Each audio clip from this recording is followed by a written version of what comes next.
Yıldız Sarayı'nda 1901 yılının bir sonbahar günü herkesin ağzında aynı haber dolaşıyordu. Naile Sultan'ın nişanı bozulmuştu. Gazi Osman Paşa'nın oğlu Cemalettin Bey ile yapılan bu evlilik sarayın en gözde birleşmelerinden biri olacaktı. Ama bir gecede her şey değişti. Sarayın kalfaları arasında fısıltılar dolaşıyordu. Kimse tam olarak ne olduğunu bilmiyordu ama herkes bir şeyler seziyordu. Naile Sultan odasının penceresinden boğazı izlerken babasının bu konudaki sessizliğinin ne anlama geldiğini merak ediyordu. İkinci Abdülhamit kızını çağırttı. Yüzündeki ifade her zamankinden farklıydı. Ve tam o anda sarayın diğer ucunda henüz kimsenin adını duymadığı bir isim, kaderin ipini eline almak üzereydi. Yıldız Sarayı'nın çam ağaçları arasında İstanbul'un o soğuk Ocak günlerinden birinde, sarayın en mahrem köşelerinden birinde bir bebeğin ilk sesi yankılandı. Naile Sultan dünyaya böyle geldi. Sarayın kadınları arasında hemen bir telaş başladı. Kalfalar koşuşturdu. Harem ağaları haberi hızla padişaha ulaştırdı. Sultan II. Abdülhamit o sıralar tahtının henüz 8. yılını doldurmamıştı. İmparatorluğun dört bir yanından gelen haberler bazen ağır, bazen umut vericiydi. Ama sarayın içinde bir kızının doğduğu haberi ona bambaşka bir sıcaklık getirdi. Yeni doğan kızını kollarına aldığında gözlerindeki ifade devlet işlerinin ağırlığından tamamen uzaklaşmış, sade bir babanın sevincine bürünmüştü. Annesi Dilpesent Kadın Efendi, Kafkas kökenli, sarayda büyümüş, güzelliği kadar sessizliğiyle de tanınan bir kadındı. Kızının doğumuyla birlikte harem içindeki konumu bir kat daha güçlendi. Dilpesent Kadın Efendi, çocuğuna sarayın diğer kadınlarından farklı bir sevgiyle bağlandı. Belki de kendi sessiz doğasının bir yansımasıydı bu bağ. Belki de geleceğin ona neler getireceğini derinden hissetmesiydi. Yıldız Sarayı, o yıllarda imparatorluğun kalbi sayılırdı. Yüksek duvarların ardında gül fidanları, camekanlı köşkler ve padişahın kendi eliyle kurduğu marangozhaneler vardı. Sarayın asıl gücü ise duvarların içinde yaşanan sessiz hikayelerde saklıydı. Her doğum, her evlilik, her veda, imparatorluğun görünmeyen tarihini yazıyordu. Küçük Sultan ilk günlerinden itibaren sarayın özel bir köşesinde büyütüldü. Dadılar, kalfalar ve annesinin şefkatli bakışları altında geçen günler ona derin bir güven duygusu kazandırdı. Dilpesent Kadın Efendi, kızını kucağına aldığında hep aynı ninniyi mırıldanırdı. Kafkasya'nın dağlarından süzülüp gelen, eski bir dinde söylenen o ezgi, küçük kızın kulaklarında yıllarca yankılanacaktı. Sarayın koridorlarında dolaşan haberciler, yeni doğan sultanın haberini imparatorluğun dört bir yanına ulaştırdı. Şimdilik yalnızca bir bebeğin nefesi vardı ve o nefes boğazın soğuk rüzgarına karışarak sarayın taşlarına işliyordu. Sarayın taşlarına işleyen o ilk nefes, yıllar içinde bambaşka bir sese dönüştü. Naile Sultan büyüdükçe Yıldız Sarayı'nın koridorlarında farklı bir yetenek fark edilmeye başlandı. Küçük kızın parmakları henüz emeklerken bile ritme duyarlıydı. Bir çalgı sesi duyduğunda hareketleri değişir, gözleri parlardı. Sultan II. Abdülhamit çocuklarının eğitimine büyük önem verirdi. Sarayda Avrupalı hocalar tutulur, kızlarına Batı müziği öğretilirdi. Naile Sultan için bu eğitim sıradan bir ders programından çok daha fazlasıydı. Piyanoya oturduğu ilk günden itibaren öğretmenleri onun sıra dışı bir kulağa sahip olduğunu fark ettiler. Kısa sürede viyolonsel ve arp da onun öğrendiği sazlar arasına eklendi. Sarayın müzik salonunda geçen saatler, küçük sultanın en huzurlu anlarıydı. Dışarıda devlet işleri, elçilikler, protokol kaygıları sürerken, o salonun içinde yalnızca notalar ve sessizlik vardı. Yüksek pencerelerden süzülen ışık, kadife perdelerin arasından geçip piyanonun üzerine düşerdi. Annesi Dilpesent Kadın Efendi, kızını dinlerken gözlerinde hem gurur hem de derin bir sevgi parıldardı. Bazen ikisi birlikte oturur, Dilpesent Kadın Efendi, kendi memleketinin ezgilerini mırıldanırken, Naile Sultan bu melodileri piyanoda yeniden kurardı. Hocaları onun sadece teknik bir yetenek değil, duygusal bir derinlik taşıdığını söylerdi. Çaldığı her eser, sanki içindeki bir duyguyu dışarı taşırmış gibi hissettirirdi dinleyenleri. Saray halkı arasında padişahın bu kızının müzikle kurduğu bağ zamanla çokça konuşulmaya başlandı. Hatta sarayın yaşlı kalfaları genç sultanın çaldığı bir eserin bittiği akşamlarda uzun süre konuşmadan oturup o ezgileri zihinlerinde yaşattıklarını anlatırlı birbirlerine. Yıldız Sarayı'nın duvarları arasında geçen bu yıllar, Naile Sultan'a yalnızca bir sanat kazandırmadı. Aynı zamanda ona güçlü bir iç dünya inşa etti. İleride yaşayacağı fırtınalı günlerde bu müzik ona sığınacağı bir liman olacaktı. Ama şimdilik sarayın bahçelerinde çiçekler açarken küçük sultan yalnızca notaların arasında büyümeye devam ediyordu. Notaların ve huzurlu ezgilerin arasında geçen sakin yıllar, Naile Sultan'ı 14 yaşına getirdiğinde İstanbul'un serin günlerinden birinde payitahta önemli bir konuk kafilesi ulaştı. Alman İmparatoru II. Wilhelm, eşi İmparatoriçe Augusta Victoria ile birlikte Osmanlı başkentini ziyarete gelmişti. Bu büyük ziyaret için sarayda haftalarca süren hummalı ve titiz hazırlıklar, Yıldız Sarayı'nın her köşesine ilmek ilmek yayıldı. Tören salonlarındaki nadide halılar yenilendi. Geniş kabul odaları özenle düzenlendi ve protokol listeleri devlet görevlileri tarafından defalarca gözden geçirildi. Yıldız Sarayı'nın yüksek duvarları ardında, dış dünyadan uzak yaşayan saray halkı için bu ziyaret, günlerce konuşulacak büyük bir hareketliliğin de başlangıcı olmuştu.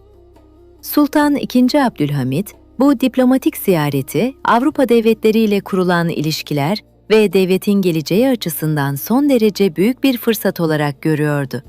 Alman İmparatoru ve eşinin onuruna verilecek kabul törenlerinde saray çevresinin entelektüel derinliğini, köklü kültürel zenginliğini ve sanata olan bağlılığını en zarif şekilde göstermek istiyordu. Padişahın zihnindeki bu düşünce, genç sultanı doğrudan ilgilendiren önemli bir karara dönüştü. Yabancı konuklara sarayda müzik sunmak, Osmanlı hanedanının kültürel çehresini sergilemek üzere seçilen seçkin yeteneklerin arasında o da yer alıyordu. Bu vazife, genç kızın yüreğinde tatlı bir heyecan uyandırırken, piyano tuşlarının başında geçirdiği uzun saatlerinde en büyük imtihanı olacaktı. Büyük konser gecesi gelip çattığında, sarayın ihtişamlı salonu yüzlerce mumun yumuşak ışığıyla aydınlanmış, seçkin davetliler kendileri için ayrılan yerlere büyük bir sessizlikle yerleşmişti. Naile Sultan, salondaki fısıltıların arasında sakin adımlarla ilerleyip piyanonun başına oturduğunda, koca salonu derin ve adeta nefes kesen bir sessizlik kapladı. Genç kızın narin parmakları, fil dişi tuşlarda büyük bir maharetle gezinmeye başladığında, dinleyenler arasında fısıltılardan eser kalmadı ve koca odada yalnızca yükselen müziğin o büyüleyici sesi duyulur oldu. Genç sultan, çocukluğundan beri aldığı disiplinli eğitimin, dadılarının ve hocalarının emeğinin her bir anını o gece büyük bir olgunlukla salona taşıdı. Tuşlardan dökülen her bir nota, sabırla ve şefkatle işlenmiş uzun bir emeğin zarif birer sonucuydu. Konser nihayete erdiğinde, salonda yükselen hayranlık dolu sessizliği, İmparatoriçe Augusta Victoria'nın zarif bir hareketi bozdu. İmparatoriçe yeriden kalkıp genç sultanın yanına kadar gitti. Genç kızın duruşundaki asaleti ve ellerindeki yeteneği görerek ona duyduğu derin takdiri en samimi ifadelerle iletti. Bu denli genç bir yaşta, öylesine olgun ve derin bir müzikalite sergilemesinin yeryüzünde nadir rastlanan bir yetenek olduğunu dile getirdi. İstanbul'dan ayrılma vakti gelen Alman heyeti, payitahttan ayrılırken yanlarında bu özel gecenin hafızalarından silinmeyecek o duru hatırasını da kıymetli bir emanet gibi taşıyordu. Yıldız Sarayı'nın yüksek tavanlı koridorlarında bu unutulmaz olay uzun süre hayranlıkla konuşuldu. Padişahın kızının müzikte gösterdiği bu büyük başarı, yalnızca kendi ailesinin değil, tüm saray halkının göğsünü kabartan büyük bir gurur vesilesi haline geldi. Naile Sultan içinse bu özel gece, kendi içindeki yeteneğin sınırlarını ve müziğin gücünü tam anlamıyla fark ettiği en önemli dönüm noktası oldu. Henüz çok genç bir yaşta olmasına rağmen, sanatın ve notaların dilleri ve kültürleri farklı insanları birbirine nasıl sarsılmaz bağlarla bağladığını bizzat yaşayarak görmüştü. En resmi devlet törenleri, en katı protokol kuralları bile piyanonun tuşlarından dökülen sakin bir melodiyle bir anda yumuşayabiliyor, geride sadece insani bir yakınlık bırakıyordu. Biliyor musun, Naile Sultan'ın hikayesinde göreceksin ki hayatı kayıplarla doluydu. Ama o hiçbir zaman pes etmedi. Osmanlı tarihinde böyle onlarca güçlü kadın hikayesi var. Eğer sen de bu unutulmuş kadınların hikayelerini merak ediyorsan, hemen şimdi kanala abone ol ve bildirimleri aç. Çünkü her yeni videoda tarih kitaplarında yazmayan o özel anları seninle Paylaşıyorum. Sen şu an nerede? Saat kaçta bu hikayeyi dinliyorsun? Yorumlarda bana yaz. Çok merak ediyorum. Ve eğer Naile Sultan gibi sessiz bir sadakatle bağlı kaldığın biri varsa, onun hikayesini de yorumlarda paylaşmaktan çekinme. Sanatın ve notaların insanları birbirine sarsılmaz bağlarla bağladığını bizzat yaşayarak gören genç sultan, bu büyük tecrübeden birkaç yıl sonra hayatın en hüzünlü ve en kaçınılmaz gerçeğiyle de tanışacaktı. Naile Sultan 17 yaşına geldiğinde ömrü boyunca kendisine kol kanat geren annesi Dilpesent Kadın Efendi'nin sağlığında belirgin ve endişe verici bir bozulma başladı. Önceleri yalnızca günlük işlerin getirdiği hafif bir yorgunluk olarak düşünülen bu durum, yerine kısa sürede uzun süren ve bir türlü geçmeyen ağır bir halsizliğe bıraktı. Sarayın en deneyimli hekimleri haremdeki odaya çağrılıp durumun ciddiyetini fark ettiklerinde ise ne yazık ki rahatsızlık iyice ilerlemiş, yapabilecek şeyler oldukça azalmıştı. Bu sessiz çaresizlik, odanın duvarlarında yankılanan piyano seslerine de hüzünlü bir dinginlik getirdi. Yaz aylarının kavurucu sıcağında, Yıldız Sarayı'nın yüksek tavanlı geniş odalarında ve serin koridorlarında daha önce hiç hissedilmemiş derin bir sessizlik hakim oldu. Her zaman kızının piyanodaki maharetini izlemeye ve onun ruhundan dökülen müziği dinlemeye can atan Dilpesent Kadın Efendi, artık yatağından kalkacak, o çok sevdiği müzik salonuna geçecek gücü kendinde bulamıyordu. Genç sultan, annesinin yatağının başucundan bir an bile olsun ayrılmadı. Onun varlığıyla teselli bulduğunu bilerek, en azından uzaktan da olsa sakin melodileri duyabilsin, ruhu dinlenebilsin diye odasının yakınlarında kalmaya, piyanodan yükselen duru nağmeleri onun pencerelerine ulaştırmaya büyük bir özen gösterdi. Dilpesent Kadın Efendi'nin yeryüzündeki son haftaları, sarayın diğer sakinleri ve emektarları için de oldukça zorlu ve hüzünlü geçti. Sultan II. Abdülhamit, hayatı paylaşmaktan kıvanç duyduğu eşinin bu zayıf ve halsiz durumuna içten içe çok üzülüyor, devlet işlerinin o en yoğun, en bunaltıcı anlarında bile vakit buldukça haremdeki sakin odaya uğrayarak onun yanında sessizce oturuyordu. Sarayın tecrübeli hekimleri ellerinden gelen tüm çareleri uygulamaya çalışsalar da, dönemin imkanlarının yetersizliği karşısında sessizce çaresiz kalıyorlardı. Naile Sultansa annesinin başucunda sabırla bekliyor, onun her bakışından bir anlam çıkarmaya çalışarak elinden geldiğince ona en büyük duygusal desteği vermeye gayret ediyordu. Sıcak bir yaz akşamında oda mumların loş ışığıyla aydınlanırken Dilpesent Kadın Efendi son kez yavaşça gözlerini açtı ve biricik kızının hüzün dolu yüzüne sevgiyle baktı. Kendi çocukluğunun geçtiği topraklardan, Kafkasya'nın dağlarından süzülüp gelen, ruhuna işlemiş o eski ve derin ninniyi son bir gayretle mırıldanmaya çalıştı. Sesi oldukça zayıftı. Kelimeler dökülmekte zorlanıyordu ama o kadim melodinin izleri odanın içinde hala açıkça seçiliyordu. Genç sultan annesinin elini sıkıca tutarak ve gözyaşlarını içine akıtarak o tanıdık ezgiye kendi duru sesini de kattı. Odanın içinde son kez birleşen ve adeta gökyüzüne yükselen iki ses yavaşça yerini derin, huzurlu ve ebedi bir sessizliğe bıraktı. Dilpesent Kadın Efendi'nin vefatı, Yıldız Sarayı'nın yüksek duvarları ardında çok derin bir üzüntü ve büyük bir boşluk yarattı. Naile Sultan için bu büyük kayıp, çocukluk yıllarının tamamen kapandığı ve hayatın gerçek yüzüyle karşılaştığı o dönüm anı oldu. Artık o görkemli müzik salonunda piyanonun başına her oturduğunda annesinin kapı eşiğindeki gururlu bakışlarını arayacak ama ne yazık ki bulamayacaktı. Babası Sultan II. Abdülhamid'in şefkat dolu varlığı bundan sonra genç kız için bambaşka bir anlam kazanacak. Hayatındaki en büyük dayanak doğrudan padişahın kendisinden gelecekti. Piyanonun fil dişi tuşlarından dökülen notalarsa onun bu fani dünyada sığınacağı en sakin, en huzurlu liman olmaya her zaman devam edecekti. Annesinin ardından geçen ilk aylar Naile Sultan için sarayın en sessiz dönemi oldu. Müzik salonuna girdiğinde artık kapıda annesinin gölgesini aramıyor, piyanonun başına oturduğunda kimsenin gururlu bakışlarını beklemiyordu. Ama bu boşluk tamamen doldurulamasa da babasının şefkatiyle bir nebze hafifledi. Sultan II. Abdülhamid kızının bu kaybının derinliğini fark etmişti. Devlet işlerinin en yoğun olduğu günlerde bile akşamları genç sultanı yanına çağırtır, onunla sohbet eder, bazen sadece sessizce oturup onun müzik çalmasını dinlerdi. Padişah diğer çocuklarına gösterdiği ilgiden farklı bir yakınlık kurmuştu bu kızına. Sanki annesiz büyümenin getirdiği eksikliği kendi varlığıyla telafi etmeye çalışıyordu. Sarayın kalfaları arasında padişahın Naile Sultan'a duyduğu özel sevginin farkına varılmıştı. Ona verilen hediyeler, gösterilen ilgi, diğer kardeşlerinden görece daha fazlaydı.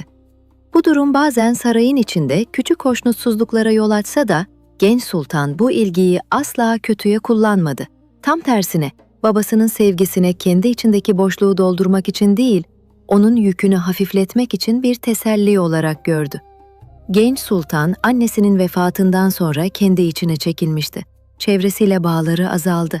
Çoğu zaman odasında tek başına kitap okur ya da müzik çalışırdı. Sarayın geniş bahçelerinde yürüyüşe çıktığında bile yanında genellikle sadece bir kalfa bulunurdu. Çınar ağaçlarının gölgesinde ilerlerken aklından geçenleri kimseyle paylaşmadan kendi dünyasında dolaşırdı. Bu yalnızlık ona hem bir yük hem de zamanla bir güç kaynağı oldu. Kendi kendine yetmeyi, duygularını sakin bir şekilde taşımayı öğrendi. Babasıyla kurduğu bu derin bağ, ileride hayatının en önemli kararlarında da etkili olacaktı. Sultan II. Abdülhamid, kızının geleceğini düşünürken sıradan bir izdivaç değil, ona layık, güvenilir ve saygın bir eş bulmak istiyordu. Ama önce genç sultanın kalbi kendi başına bir yol çizmeye hazırdı. Yalnızlığın içinde büyüyen genç sultanın hayatına 17 yaşını doldurduğu yıllarda yeni bir isim girdi.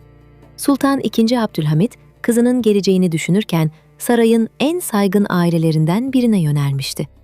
Plevne savunmasındaki başarılarıyla tanınan Gazi Osman Paşa'nın oğulları, padişahın gözünde güvenilir ve saygın damat adaylarıydı. Padişah, bu ailenin 2 oğluyla daha önce 2 kızını evlendirmişti.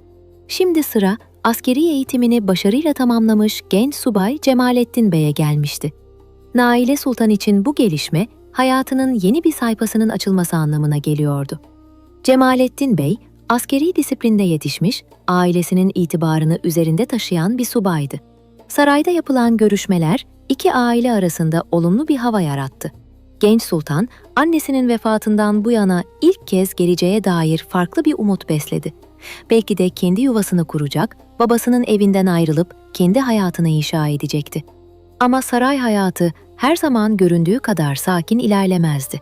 Gazi Osman Paşa'nın vefatının ardından ailenin diğer oğlu Kemalettin Paşa ile eşi Naime Sultan'ın evliliğinde büyük bir huzursuzluk baş gösterdi. Yaşanan bu ayrılık süreci sarayın içinde büyük bir üzüntü ve rahatsızlık yarattı.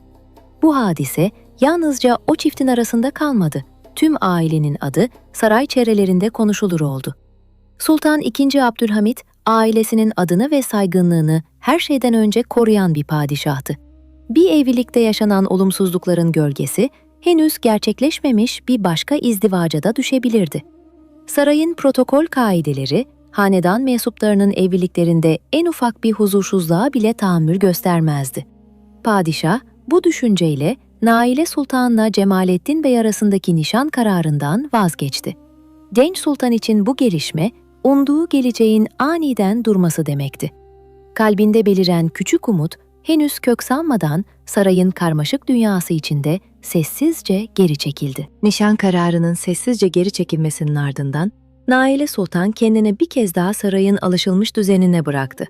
Dışarıdan bakıldığında hayatı değişmemiş gibi görünüyordu. Müzik dersleri sürüyor, günlük saray törenleri her zamanki gibi işliyordu. Ama içeride genç sultan kısa süreliğine dokunduğu bir geleceğin elinden nasıl kayıp gittiğini düşünmeden edemiyordu. Sarayın çevresinde dönen konuşmalar olayın büyüklüğünü zamanla ortaya koydu. Gazi Osman Paşa'nın ailesindeki huzursuzluk yalnızca bir evlilik meselesini değil, tüm hanedanın itibarını ilgilendiren bir hassasiyete dönüşmüştü. Kemalettin Paşa ile Naime Sultan arasındaki ayrılık sarayın en üst kademelerine kadar yankılandı ve bu ailenin bir başka üyesiyle daha akrabalık kurmak artık düşünülemez hale gelmişti. Genç sultan bu süreçte kimseyi suçlamadı. Babasının kararının sarayın onurunu koruma amacı taşıdığını biliyordu. Ama yine de bir genç kızın kalbinde beliren o kısa umudun bu kadar çabuk sönmesi ona hayatın ne kadar öngörülemez olduğunu öğretti. Artık izdivacın yalnızca iki insanın birbirini sevmesiyle değil, ailelerin itibarı, sarayın dengeleri ve devletin çıkarlarıyla da örülü bir mesele olduğunu daha derinden kavramıştı. Bu dönemde müziğe eskisinden daha sık sığındı. Piyanonun başında geçirdiği saatler uzadı. Bazen gece yarılarına kadar sürdü. Kalfaları, genç sultanın bu şekilde kendini müziğe verişini fark etseler de ona alan tanımayı tercih ettiler. Sultan II. Abdülhamit ise kızının bu sessiz halini görüyor, ona layık bir eş bulma konusunda daha da titiz davranmaya karar veriyordu. Sarayın gündeminde artık yeni bir arayış başlamıştı. Padişah, kızının geleceğini tesadüfe bırakmak istemiyordu. Bu kez seçilecek isim hem ailesinin onuruna gölge düşürmemiş hem de kızına gerçekten layık, sağlam karakterli bir insan olmalıydı. Ve bu arayış sarayın kapılarından dışarıya, deniz kuvvetlerinin genç ve saygın bir subayına doğru ilerleyecekti. Sarayın gündemine oturan bu yeni arayış kolay ilerleyen bir süreç değildi. Sultan II. Abdülhamit, hanedan kızlarının evliliklerinde her zaman titiz davranırdı. Ama Naile Sultan söz konusu olduğunda bu titizlik bir kat daha arttı. Annesini genç yaşta kaybeden, bir kez de umduğu bir evlilikten mahrum kalan bu kızına artık hatasız bir gelecek kurmak istiyordu. Mabeyn katipleri ve sarayın güvenilir danışmanları uygun aday isimleri araştırmaya başladı. Aranan özellikler açıktı. Hem askeri ya da bürokratik alanda saygın bir konuma sahip, hem ailesinin şerefiyle tanınan, hem de kişisel olarak ölçülü ve güvenilir bir karaktere sahip bir insan gerekiyordu. Sarayın çevresinde bu konuda pek çok isim konuşuldu ama hiçbiri padişahı tam olarak ikna edemedi. Bu dönemde genç sultan kendisi için yürütülen bu arayışın farkındaydı ama sürece doğrudan müdahil olmuyordu. Saray geleneklerine göre hanedan kızlarının izdivaçları babalarının ya da ailenin büyüklerinin kararıyla şekillenirdi. Genç sultan bu bekleyişi sabırla karşıladı. Müziğe olan bağlılığı bu belirsizlik döneminde ona güç veren en önemli kaynak oldu. Sarayın kadınları arasında Naile Sultan'ın yeni yuvasının nasıl kurulacağına dair pek çok tahmin yürütülüyordu. Bu tahminlerin arasında henüz kimsenin dikkatini çekmeyen bir isim vardı. Germiyazade ailesinden deniz kuvvetlerinde görev yapan genç bir subay.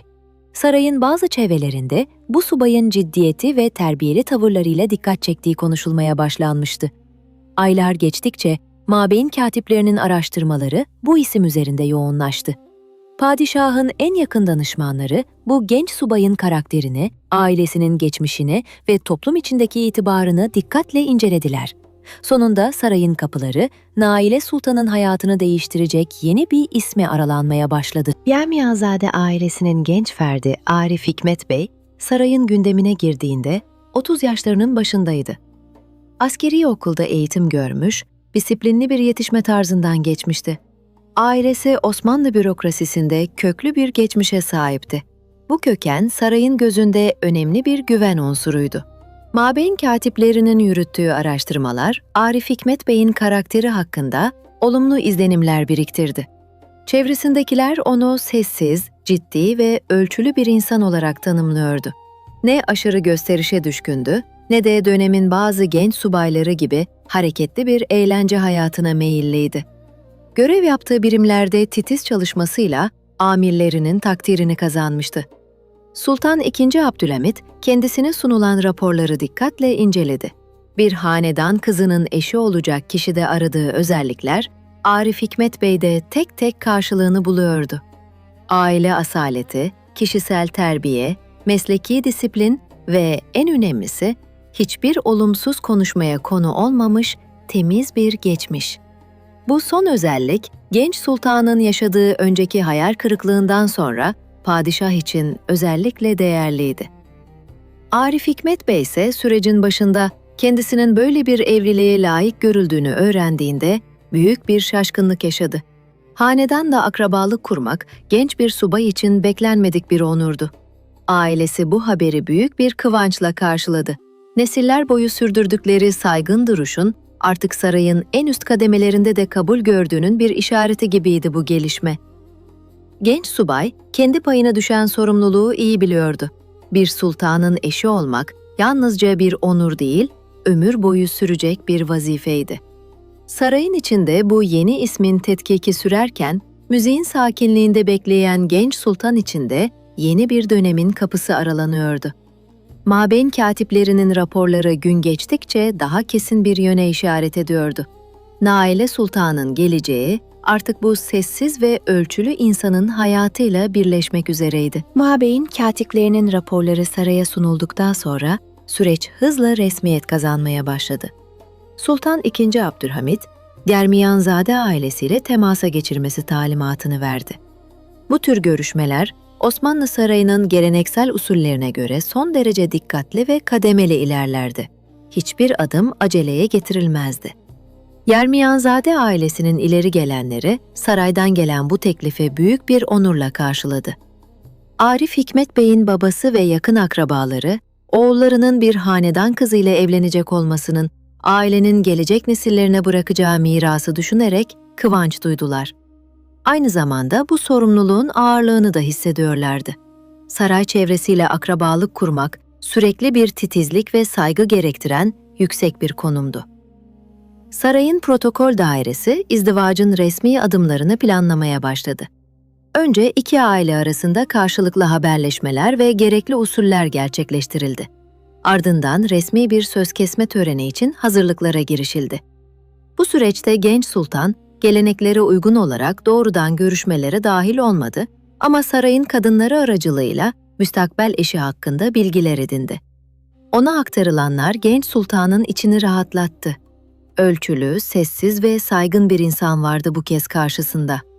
Arif Hikmet Bey de müstakbel eşinin müzikteki yeteneğini, sakin karakterini ve annesinin vefatından sonra gösterdiği olgunluğu öğrenmişti. Bu bilgiler, ona sadece bir padişah kızıyla değil, derinliği olan bir insanla hayatını birleştireceği hissini verdi. Genç subay, kendi payına düşen sorumluluğu bilirken, içten içe müstakbel eşine karşı derin bir saygı duygusu beslemeye başladı. İki taraf da bu evliliğin, sarayın alışılmış ilişkilerinin ötesinde bir anlam taşıyabileceğini seziyordu. Aylar süren görüşmeler ve hazırlıklar sonunda iki aile arasındaki anlaşma kesinleşti. Sultan II. Abdülhamit, kızının bu evlilikle güvenli bir geleceğe adım atacağına inanıyordu. Şimdi sıra düğün hazırlıklarına ve çeyizin tamamlanmasına gelmişti. Anlaşmanın kesinleşmesinin ardından Yıldız Sarayı'nda bambaşka bir telaş başladı. Naile Sultan'ın çeyizi sarayın en usta zanaatkarları tarafından hazırlanmaya başlandı. İpek kumaşlar, gümüş takımlar, işlemeli örtüler, sandık sandık odalara taşınıyor, her parça titizlikle seçiliyordu. Sultan II. Abdülhamit, kızının çeyizinin hanedanın itibarına yakışır biçimde hazırlanmasını özellikle istemişti. Sarayın terzileri düğün kıyafetleri için haftalarca çalıştı. Genç sultanın gelinlik kaftanı döneminin en zarif işçiliğiyle süslendi. Altın işlemeler, inci detaylar, özenle seçilmiş kumaşlar bir araya geldi. Naile Sultan, provalar sırasında aynadaki yansımasına bakarken annesinin bugünü göremeyecek olmasının hüznünü içinde taşıdı.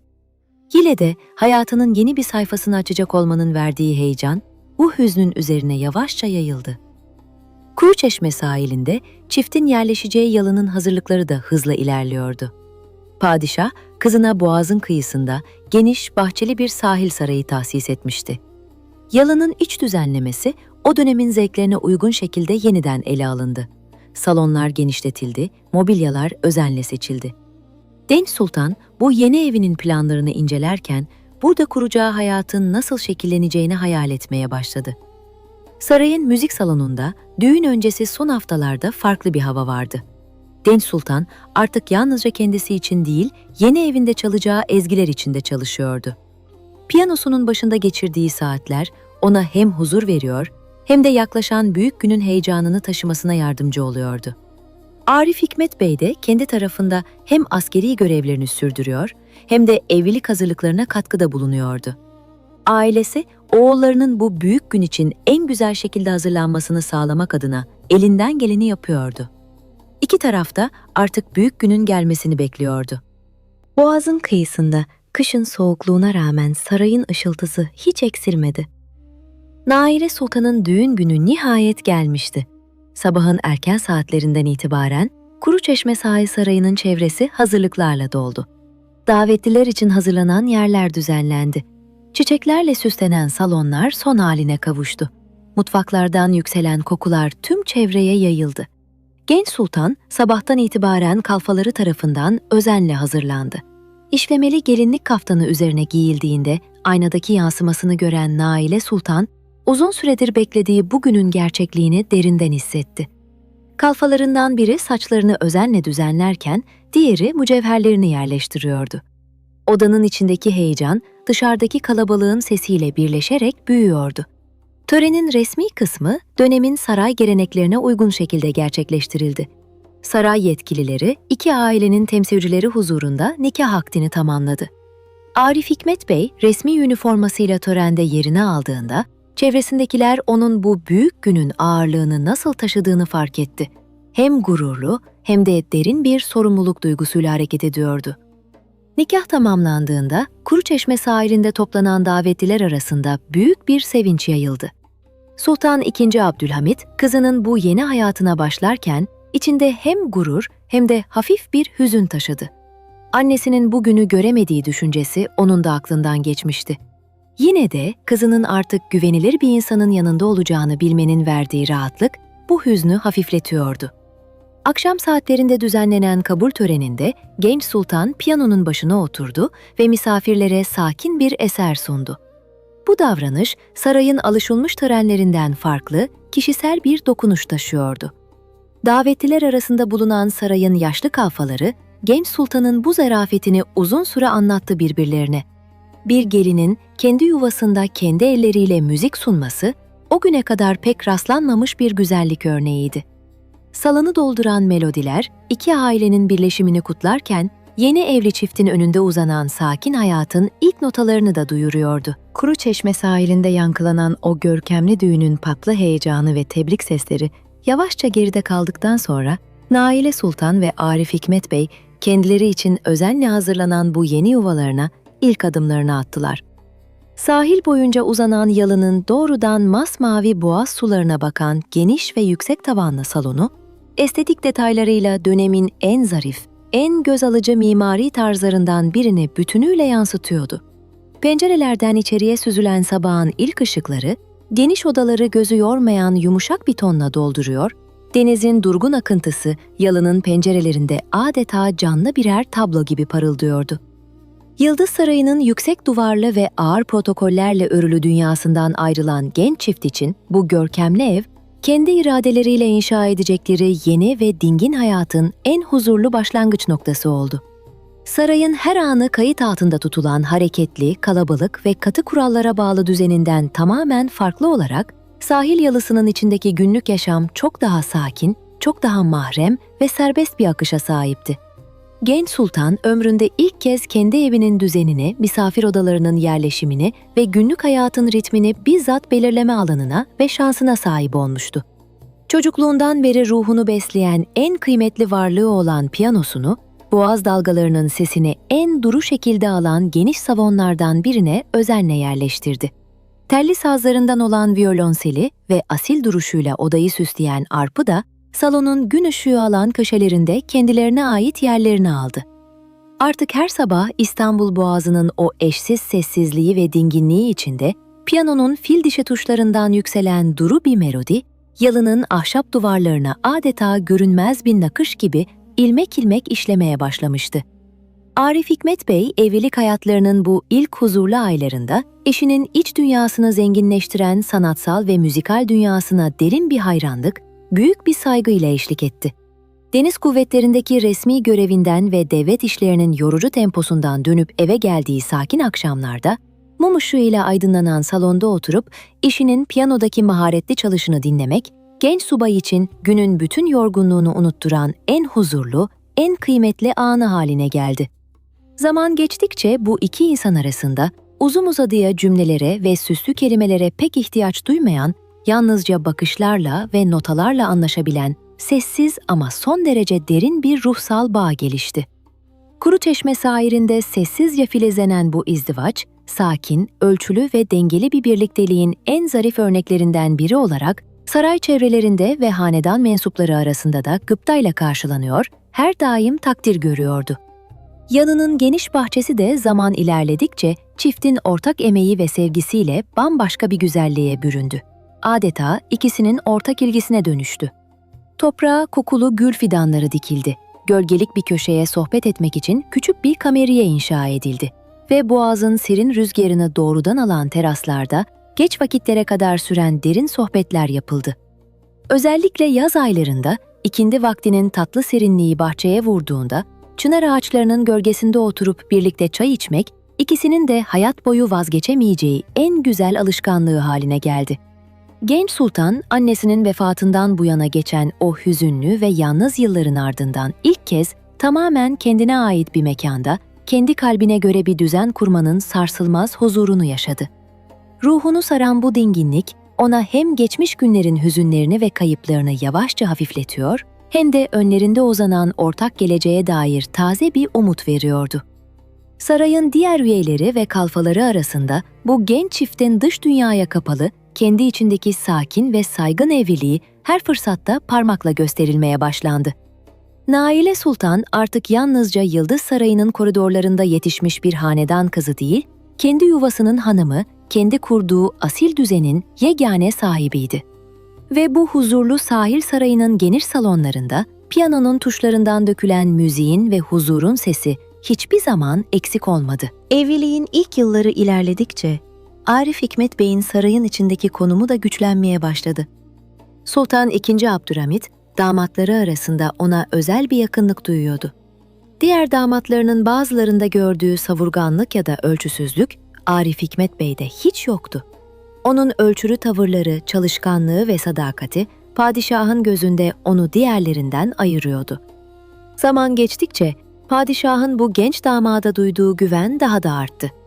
Devlet işlerinde danışılan isimler arasına girdi. Bazı önemli görevlerde padişahın yakınında bulundu. Sarayın içinde Arif Hikmet Bey'in gelecekte sadrazamlık makamına kadar yükselebileceği konuşulmaya başlandı. Bu genç bir subay için ulaşılması oldukça güç bir hedefti. Ama padişahın ona duyduğu güven bu hedefi gerçekçi kılıyordu. Naile Sultan, eşinin bu yükselişini gururla izledi. Babasının kendisine duyduğu güvenin artık eşine de yansıdığını görmek, genç sultana derin bir huzur veriyordu. Yalının salonlarında geçen akşamlarda Arif Hikmet Bey gün içinde yaşadıklarını eşiyle paylaşır, genç sultan da ona sarayın işleyişine dair kendi gözlemlerini aktarırdı. Bu paylaşım, evliliklerini yalnızca duygusal değil, aynı zamanda entelektüel bir ortaklığa dönüştürdü. Ama saray hayatı hiçbir zaman tamamen öngörülebilir bir zemin sunmazdı. Devletin içinde bulunduğu siyasi koşullar her geçen yıl daha karmaşık bir hal alıyordu. Arif Hikmet Bey'in sadrazamlığa hazırlanma süreci zamanın akışına bağlı kalarak ilerliyordu. Ama zaman çoğu zaman insanların planladığı gibi işlemezdi. Sarayın içindeki dengeler meşrutiyet yıllarına yaklaşırken sarsılmaya başlamıştı. Arif Hikmet Bey'in kariyerindeki bu yükseliş yakında bambaşka bir yöne evrilecek ama onun sadakati ve karakteri değişen düzenin içinde de hep aynı kalacaktı. Genç sultan eşinin bu değişimlere nasıl yaklaşacağını düşünse de onun ölçülü tavırlarına duyduğu güven geleceğe dair kaygılarını hafifletiyordu. Evliliklerinin ilerleyen yıllarında Kuruçeşme'deki yalıya sevinçli bir haber ulaştı. Naile Sultan bir bebek bekliyordu.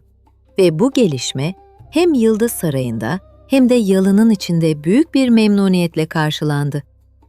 Arif Hikmet Bey, eşinin bu döneminde ona her türlü rahatlığı ve huzuru sağlamaya özen gösterdi. Yalının bahçesinde birlikte sakin yürüyüşler yaptılar. Akşamları dinlendirici sohbetlerle vakit geçirdiler. Doğum zamanı yaklaştıkça yalının içindeki hazırlıklar da hızlandı. Bir beşik özenle hazırlandı. Minik kıyafetler dikildi. En deneyimli ebeler yalıda hazır bulunduruldu. Genç sultan, kendi çocukluğunun geçtiği o büyük sarayı düşünürken, şimdi kendi evladını büyüteceği bu sakin sahil sarayını hayal ediyordu. Kızları dünyaya geldiğinde yalının içi büyük bir mutlulukla doldu. Küçük bebeğin ilk ağlayışı, tıpkı yıllar önce Yıldız Sarayı'nda duyulan o sesin bir yankısı gibiydi. Ama bu mutluluk uzun sürmedi. Bebek doğumundan kısa bir süre sonra rahatsızlandı ve dönemin imkanlarının yetersizliği karşısında hayatını kaybetti. Bu kayıp genç sultan için hayatının en ağır hüzünlerinden biri oldu. Annesini genç yaşta kaybetmiş, bir nişanın iptalini yaşamış olan genç kadın, şimdi de evladını kaybetmenin derin acısıyla baş başa kalmıştı. Günlerce odasından çıkmadı. Kalfaları ona sıcak bir söz söylemeye çalıştığında bile cevap veremedi. Arif Hikmet Bey bu zorlu günlerde eşinin yanından hiç ayrılmadı. Sessizce yanında oturdu. Onun kederini paylaştı. Kelimelerin yetersiz kaldığı anlarda sadece varlığıyla ona güç verdi. Yalının müzik salonu bir süre sessiz kaldı. Naile Sultan piyanosuna dokunmakta zorlandığı günler yaşadı. Ama zamanla müziğin kendisine verdiği o eski huzuru yeniden aramaya başladı. Bu kayıp, çiftin arasındaki bağı zayıflatmak yerine birbirlerine daha sıkı sarılmalarını sağladı. İki insanın birbirine olan sadakati, bu zorlu deneyimin içinde daha da derinleşti. Kayıplarının ve yüreklerinde taşıdıkları o derin evlat acısının sızısını sessizce taşımayı öğrenen genç çift, Kuruçeşme sahilindeki hayatlarını yeniden sakin bir düzene oturtmaya çalışırken, imparatorluğun genelinde her şeyi kökten sarsacak büyük bir değişim rüzgarı esmeye başladı. Yıllardır içten içe biriken, saray duvarlarının ardına kadar sızan siyasi huzursuzluklar ve fısıltılar sonunda büyük bir patlamayla patlak verdi ve meşrutiyet idaresi yeniden ilan edildi. Şehrin sokaklarına kadar yayılan bu büyük tarihi gelişme, Yıldız Sarayı'nın da koca ülkenin de günlük gündemini ve sakin ritmini bir anda büsbütün değiştirdi. Değişimin ayak sesleri, Kuruçeşme sahilindeki yalının pencerelerinden süzülen dalga seslerine karışırken, genç çift kendilerine bir kez daha büyük bir belirsizliğin tam ortasında buldu. Yıldız Sarayı'nın o geniş ve yüksek tavanlı koridorlarında artık eski sakin günlerden çok farklı, tarifi zor bir hareketlilik ve derin bir bekleyiş hissediliyordu. Sultan II. Abdülhamit, 30 yılı aşkın bir süredir büyük bir titizlikle sürdürdüğü mutlak yönetim biçimini, zamanın getirdiği yeni koşullara ve zorunluluklara göre yeniden gözden geçirmek zorunda kalmıştı. Devletin temel anayasası yeniden yürürlüğe girdi. Meclis kapıları mebuslar için tekrar açıldı ve devlet idaresinin mutlak gücü artık paylaşılan, çok sesli bir yapıya doğru evrildi. Sarayın yönetim merkezinde yaşanan bu köklü değişim, yalnızca devlet adamlarını değil, saray çevresinde ve hanedan hanelerinde yaşayan herkesin günlük hayatını, planlarını ve geleceğe dair düşüncelerini bir şekilde derinden etkiledi. Arif Hikmet Bey için bu yeni dönem, askeri ve idari kariyerinin tamamen yeni, çok daha hassas bir evresinin başlangıcı oldu. Genç subay, baştan aşağı yenilenen bu karmaşık düzende bile, padişahın sarsılmaz güvenini ve sevgisini sonuna kadar korumayı başaran ender, parmakla gösterilen isimlerden biriydi.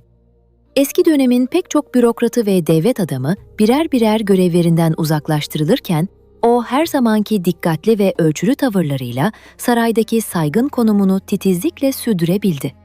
Zaman ilerledikçe bu yeni dönemin yeni kurulan idari kurumlarında da kendine saygın bir yer buldu.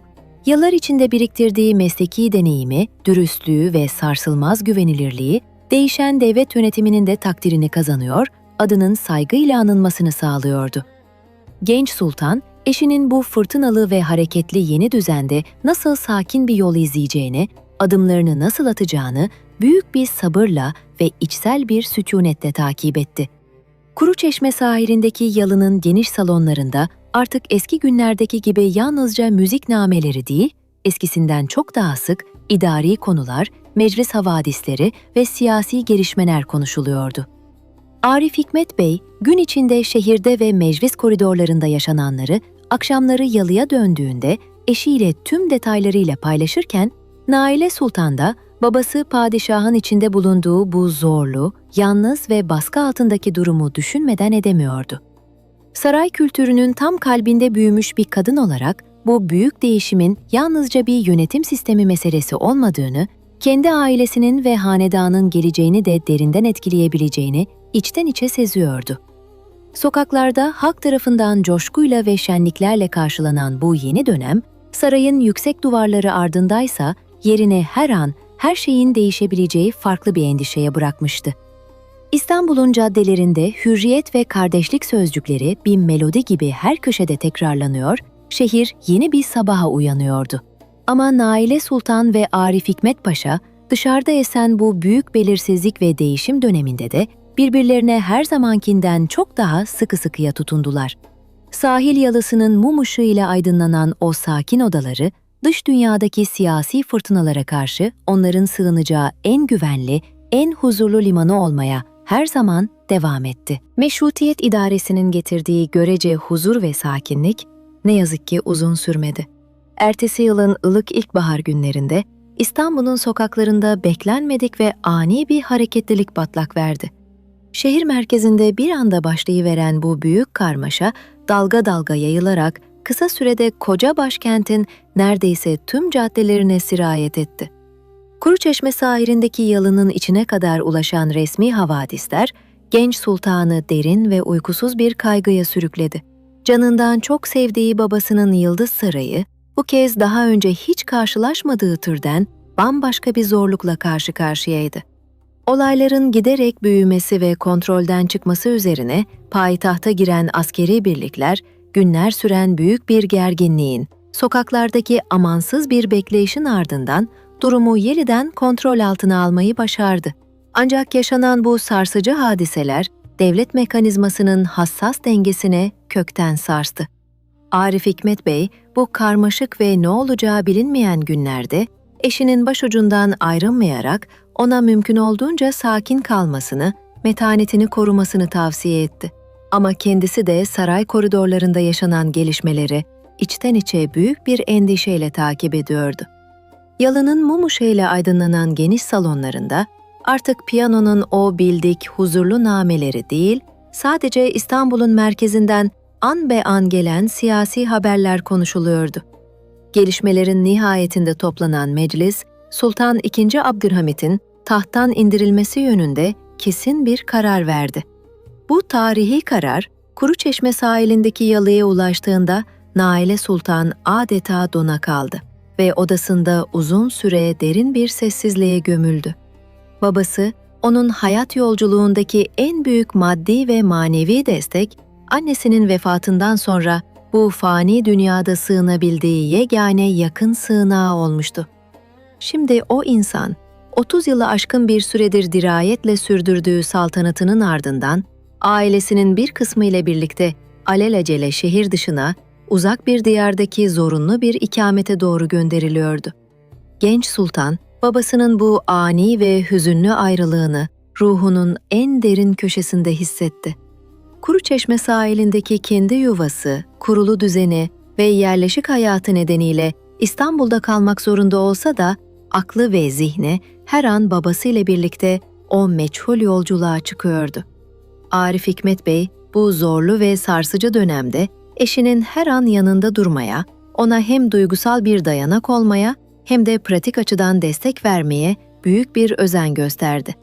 Değişen idari düzende kendi saygın konumunu titizlikle korumaya çalışırken bir yandan da eşinin ve ailesinin bu büyük üzüntüsünün, kalplerindeki keder yükünün hafifletilmesinin yollarını aradı. Sarayın o devasa kapıları artık eski sahibine ve onun soyuna bir daha açılmamak üzere kapanmıştı.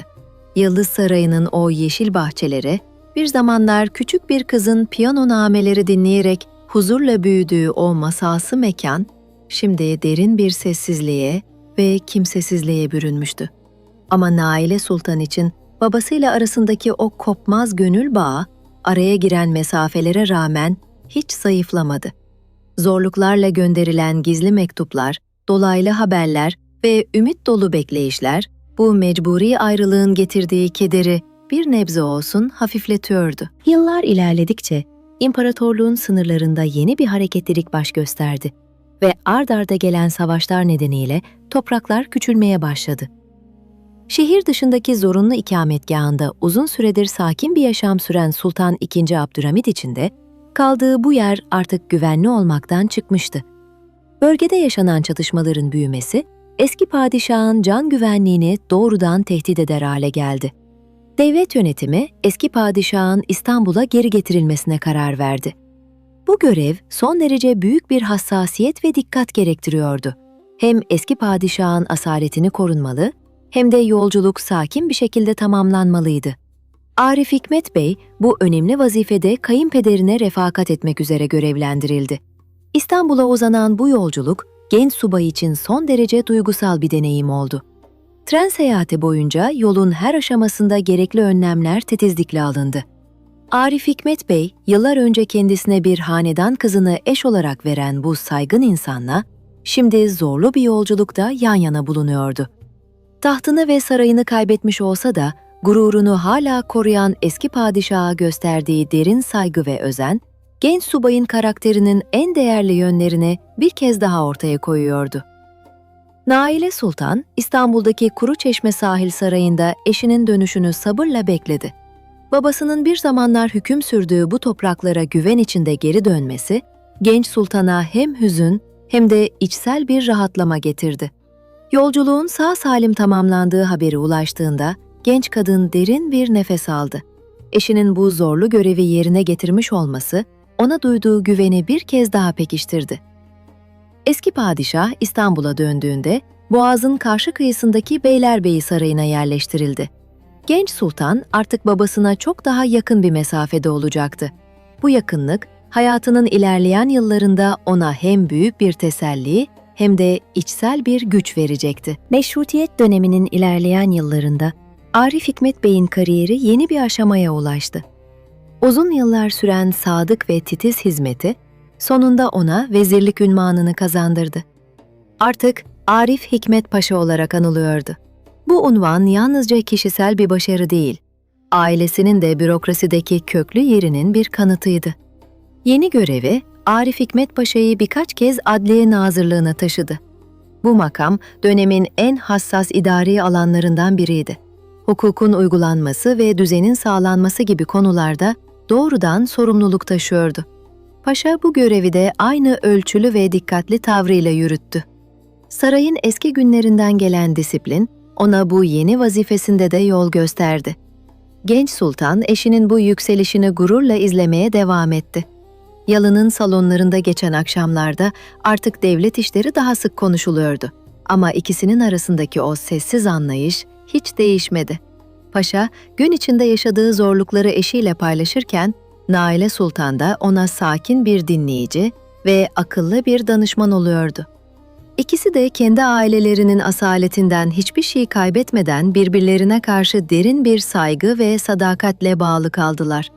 Yalının bahçesinde geçen sakin akşamlar, müzik dolu geceler ve birbirlerine duydukları güven, çiftin hayatının değişmez esasları oldu. Konuk ağırladıkları günlerde genç sultanın piyano çalması, hala salonun en çok beklenen anlarındandı. Ancak imparatorluğun genelinde esen rüzgarlar, yakında çok daha büyük bir fırtınaya dönüşecek, Kuruçeşme sahilindeki bu sakin hayatı da berinden sarsacaktı. Sakin akşamların ardından, dünya büyük bir değişimin ve belirsizliğin içine sürüklendi. Büyük savaş patlak verdiğinde, imparatorluk da bu yıkıcı çatışmanın içine çekildi. Yıllarca süren bu zorlu dönem, ülkenin dört bir yanını derinden etkiledi. Kayıplar ve yokluklar herkesin hayatına bir şekilde dokundu. Kuruçeşme sahilindeki yalı bu süreçte de ayakta kalmayı başardı ama eskisi kadar huzurlu değildi artık. Arif Hikmet Paşa, devlet kademelerindeki görevini bu hareketli dönemde de sürdürdü. Sorumluluklarının getirdiği ağır yük onun da omuzlarına biniyordu. İdari işler savaş koşullarında bile aksatılmamalıydı. Genç sultan eşinin bu yorucu günlerinde ona destek olmaya, yalının içinde sakin bir liman yaratmaya çalıştı. Müzik bu zorlu yıllarda bile onların ortak sığınağı olmaya devam etti. Çatışmaların sona ermesiyle birlikte memleketin kaderi bambaşka bir yöne evrildi. Payitaht, diğer devletlerin askeri denetimi altına girdi. Saray çevresinin eski görkeminden eser kalmamıştı. Şehir endişeyle doluydu. Naile Sultan ve Arif Hikmet Paşa bu dönemi de sabırla birbirlerine tutunarak geçirdiler. Zaman ilerledikçe yüzyıllardır süren saltanat idaresi resmen kaldırıldı. Bu gelişme eski bir düzenin sona erdiğinin ilanıydı. Genç sultan için bu durum, çocukluğunun geçtiği o görkemli saray dünyasının artık tarihin bir parçası haline geldiğini kabul etmek anlamına geliyordu. Babasının kurduğu düzen, kendi hayatının şekillendiği o eski dünya artık tamamen kapanmıştı. Ancak hayatlarını kökten etkileyecek asıl büyük gelişme henüz yaşanmamıştı. Ertesi yıl yeni yönetimin meclisi, hanedan mensuplarının geleceği hakkında çok daha köklü bir karar almaya hazırlanıyordu. Naile Sultan ve Arif Hikmet Paşa, bu kararın kendi hayatlarını nasıl değiştireceğini düşünüyorlardı. Yalının bahçesinde geçirdikleri sakin akşamlarda, ikisi de içlerinde büyüyen bir belirsizlik hissiyle susuyor, birbirlerinin elini daha sıkı tutuyorlardı. Belirsizlik içinde geçen o son akşamların ardından, beklenen haber nihayet ulaştı. Yeni yönetimin meclisi, hanedan mensuplarının tamamının yurt dışına çıkarılması yönünde bir karar aldı. Genç sultan 40 yaşındaydı ve hayatı boyunca tanıdığı, aidiyet hissettiği her şey, birkaç gün içinde geride bırakılması gereken birer hatıraya dönüşüyordu. Kuruçeşme sahilindeki yalıda son günler hüzünlü bir telaşla geçti. Naile Sultan pencereleri boğaza bakan o geniş salonda son kez dolaştı. Piyanosunun tuşlarına son kez dokundu. Yıllarca biriktirdiği anılar şimdi birkaç sandığa sığdırılmaya çalışılıyordu. Yalının emektarları da bu zorlu yolculukta hanımlarının yanında yer almaya karar verdiler. Arif Hikmet Paşa eşinin elini sıkıca tuttu. İkisi de bu yolculuğun geri dönüşü olmayan bir ayrılık anlamına geldiğini hissediyordu. Tren hareket ettiğinde pencereden yavaşça uzaklaşan İstanbul manzarası, genç sultanın gözlerinde uzun süre silinmeyecek bir iz bıraktı. Çocukluğunun geçtiği saraylar, gençliğinin ve evliliğinin şekillendiği yalı, hepsi geride kalıyordu. Yeni durakları olan Beyrut'a vardıklarında çift sakin bir düzen kurmak için hazırlıklara başladı. Deniz kıyısındaki bu yeni şehirde yabancısı oldukları bir toplumsal hayata uyum sağlamaya çalıştılar. Ancak gurbete çıkan diğer hanedan mensuplarının aksine Naile Sultan ve Arif Hikmet Paşa maddi bir darlık yaşamadılar. İstanbul'dan taşıyabildikleri imkanlarla belirli bir refaha korumayı başardılar. Genç sultan saraydan gelen zarif alışkanlıklarını ve yaşam tarzını burada da sürdürdü. Sanki bu gelenekler ona kaybettiği dünyayla sessiz bir bağ kurma imkanı veriyordu. Beyrut'ta dışarıya kapalı ama son derece sakin bir hayat sürdüler. Zamanla çevrenin saygısını kazanan bu iki insanın birbirine olan sarsılmaz sadakati, gurbetin getirdiği tüm zorluklara ve yabancılık hissine karşı en güçlü sığınakları olmaya devam etti. Beyrut'ta geçen uzun yıllar çifti yaşlandırdı ama aralarındaki bağ hiç zayıflatmadı. Arif Hikmet Paşa'nın ömrünün son döneminde rahatsızlığı nedeniyle gözleri görmez oldu. Bir zamanlar padişahın en güvendiği damadı, devletin en önemli makamlarında bulunmuş o güçlü insan, şimdi eşinin sesine ve dokunuşuna muhtaç, yaşlı bir adamdı. Naile Sultan ona sarayın eski günlerini, Kuruçeşme sahilindeki ilk yıllarını, müziğin doldurduğu salonları anlatarak eşlik etti. Kelimelerle çizdiği bu manzaralar, eşinin göremediği dünyayı yeniden canlandırıyordu. Evliliklerinin nihayetinde Arif Hikmet Paşa hayata gözlerini yumdu. Paşa düzenlenen bir merasimle Sultan Selim kabristanına defnedildi. Genç sultan bu büyük kaybın ardından derin bir üzüntüye bürünse de içindeki o eski metaneti yeniden buldu. Sonraki yıllarda Naile Sultan, eşinin ebedi istirahatgahının bulunduğu bu alanı özenle onardı. Beyrut'ta dışarıya kapalı, sessiz, sakin bir ömür sürdürmeye devam etti.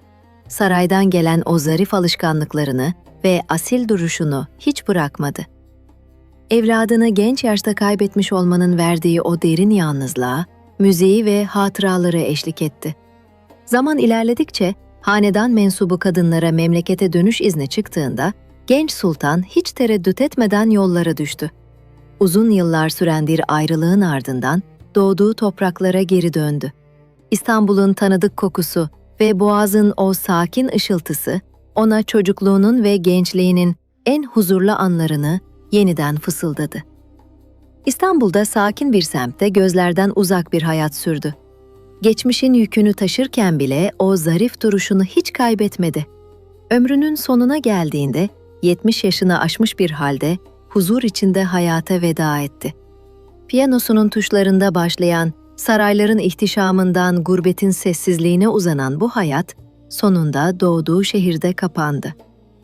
Naile Sultan'ın hikayesi, bizlere sadakatin gürültüyle değil, sabırla ve zamanla kanıtlandığını gösterir. Şimdi sen de gözlerini kapat. Boğaz'ın o sakin ışıltısını hayal et ve bu sadakat dolu hikayenin sıcaklığıyla huzurlu bir uykuya geç. İyi geceler.